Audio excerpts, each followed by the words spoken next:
Huge shout out to the Nerdy Gang. If you guys want to get featured in today's video, all you guys have to do is like this video, subscribe, post notifications on, and leave a nice comment, including Nerdy Gang. Now, guys, yesterday was literally the greatest stream I've ever had. It was so amazing, so many beautiful moments, and I stream every single day at 9 p.m. Eastern Standard Time. So make sure you come through to today's stream at 9 p.m. Eastern Standard Time. Anyway, guys, I'm showing you guys the top 5 best loadouts for Warzone, and this is going to be all weapons, Cold War weapons, Vanguard weapons, Modern Warfare weapons. This is going to be basically everything that you guys need. This is literally the top 5 out of all of them. So we're starting out with the first one, which is the Owen Gun, and I actually changed my class up a little bit.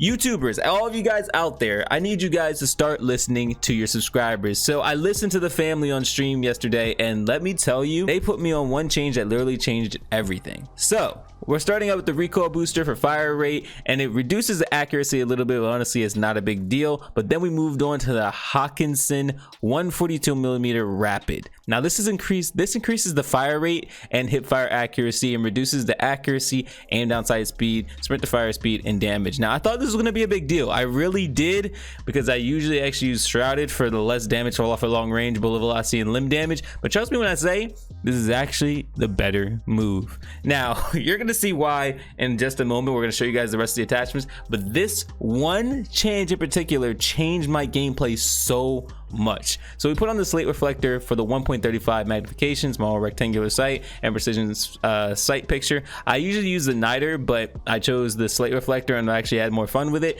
So it's completely up to you whether you use the niter, the Slate, or literally any other weird attachment. Completely up to you, but I would strongly suggest either the Slate or niter. Then we use the remove stock for movement speed, aim down sight speed, sprint to fire speed, aim walking movement speed. This makes this thing feel definitely like an SMG. I don't think you need any other one. Like, there's no need to really have something to help with the recoil control or anything like that already, because this weapon has low recoil as it is. Then we're going to put on acrobatic for the movement speed and sprinting move speed. Trust me when I say this is definitely one of the best ones to put on there. I don't think brace is really necessary, just because this weapon already has low recoil. There's no reason to really put on initial firing recoil. The only alternative that I would really recommend if you don't want to use acrobatic would be sleight of hand, just to reload faster. But this thing already has 72 bullets, but we'll get to that. We use quick for sprint speed. We use the polymer grip for accuracy and recoil during sustained fire, and this thing helps it out tremendously. You guys want to be able to have low recoil and accuracy, and you want to be able to control your gun during gunfights. The sustained fires, the long gunfights, the slide cancels, and all that, you're definitely going to be able to control yourself, and you're going to want to be able to have a low flinch so you don't actually bounce all over the place when you're shooting at the enemy. Next, we're putting on the 7.62 Gaurenko 72 round drum. For all those bullets, you have 72 bullets, high fire rate, recoil control and accuracy, high magazine. Now the reductions are aim down sight speed, reload quickness, bullet penetration, bullet velocity, and range, but we do compensate with that for the lengthen for bullet velocity, and this already fixes the problem. This right here, aside from the last thing being M1941 hand stop for the recoil control and accuracy, this right here is the most dominant, and I kid you not when I say dominant, Owen gun that you could possibly use. I put this on, and you know, some people like the shrouded. I liked the shrouded, but then I tried this out. This changes everything that I knew about this setup. But we're going to move on to the second weapon, which I absolutely love, the EM2. Now we're going to put on agency suppressor for sound suppression, vertical recoil control, bullet velocity, and effective damage range. We're going to move on to the 25.8 task force for bullet velocity, horizontal recoil control, effective damage range, and vertical recoil control. Axial arms ×3 for the bigger magnification. Staynag 50 round mag or 40 round, completely up to you. Now the 50 round, you get slightly less aim down sight time. With 40 round, there's no penalty. It doesn't really matter. It's 10 bullets. They do pack a heavy punch though.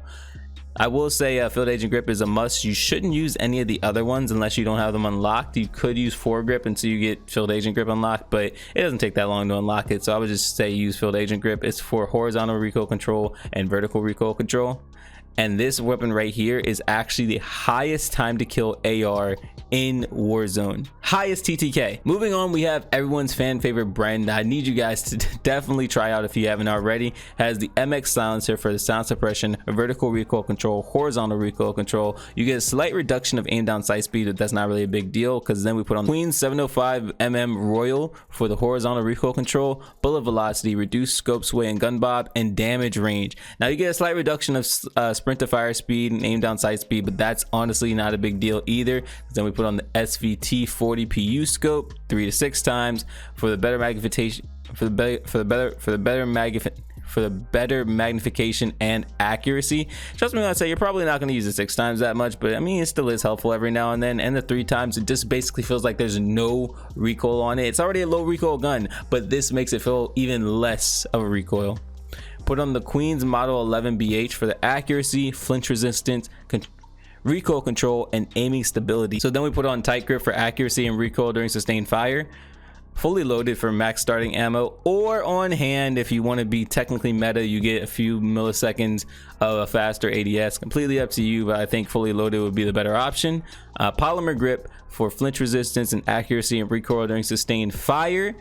The Sakura 40 round mags for recoil control and accuracy, aim down sight speed, and fire rate. Now you get a slight reduction in bullet velocity, range, bullet penetration, and damage, but we do fix that with lengthen to increase the bullet velocity. It makes it so much better. And the M1941 hand stop for recoil control and accuracy. This right here is actually one of the top weapons in Warzone as well, just for the fact that it has super low recoil and the TTK is actually ridiculously high. But the M2 actually still does beat this weapon, but we're not going to talk about that. Here's another fan favorite for everybody, which is the MP40. We're going to start out with the recoil booster for fire rate and a slight reduction of accuracy.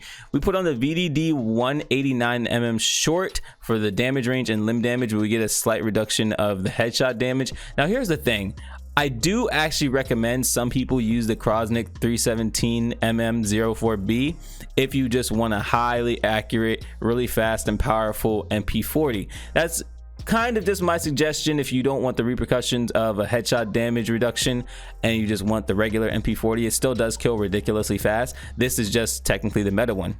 Now we have the Slate Reflector. Obviously it's personal preference. Some people can just use the Krosnick ISO 1M if you can just handle the slit, and it's completely fine. Then we have the Krosnick 33M folding for the sprint to fire speed and movement speed with a slight reduction of initial firing recoil. We fixed that with brace to increase the initial firing recoil, and then put on quick for sprint speed. Put on the polymer grip for flinch resistance and accuracy and recoil during sustained fire. Then the 7.62 Gaurenko 40 round mags for recoil control, movement speed, and down sight speed and fire rate. Now we get a reduction of bullet velocity, damage, bullet penetration, and damage range. Not a big deal. Remember, this is the SMG and this is the MP40. This thing is a freaking range machine, but we do fix that anyway with lengthen to compensate with bullet velocity. M1941 ham stop for the recoil control and accuracy with a slight reduction of hip fire accuracy, but it can still hip fire like crazy, trust me. And this right here is the meta MP40. And last but not least, for some people that just want a weapon that they can easily control the recoil on but do a lot of damage with, the AK-47 from Black Ops Cold War. We're going to start out with the GRU suppressor for sound suppression,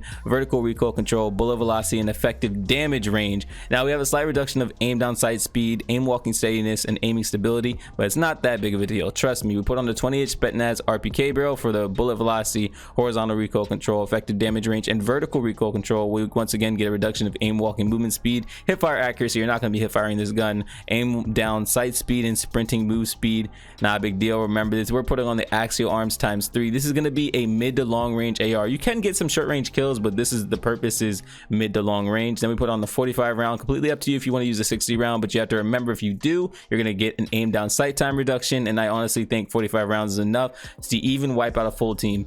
Then we put on the Svt40pu grip for the horizontal recoil control and vertical recoil control, and this right here is the ultimate AK-47 build. And that's my top 5 right there. If you guys did enjoy it, let me know which top 5 loadout you actually picked to try out first. Let me know if any of them helped you. If it did, make sure to leave a like, make sure to tell your friends about it. I would appreciate it, and see you guys on stream tonight, 9 p.m. Eastern Standard Time.